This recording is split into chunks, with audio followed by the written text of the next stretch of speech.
एक समय की बात है, आचार्य चाणक्य अखंड भारत की रक्षा के लिए एक राजा के दरबार में पहुंचे। राजा बेहद ही अहंकारी और स्वार्थी स्वभाव का था, किंतु आचार्य चाणक्य जैसा कोई विद्वान उसके दरबार में आया हो, यह बात वह अपने लिए गर्व ही समझ रहा था।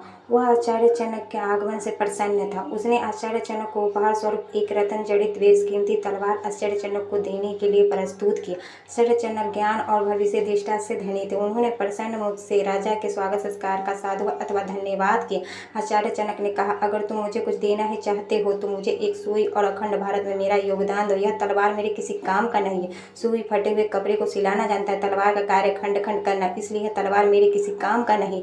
राजा को आचार्य चाणक्य की बात सुनकर आश्चर्य हुआ। वह काफी देर सोचा और विचार में पड़ गया, किंतु आचार्य चाणक्य का वचन राजा को कुछ देर बाद समझ में आई। राजा तत्काल चाणक्य के चरणों में नतमस्तक हुआ और अखंड भारत में अपना योगदान अग्रणी भूमिका देने का वचन आचार्य चाणक्य को दिया।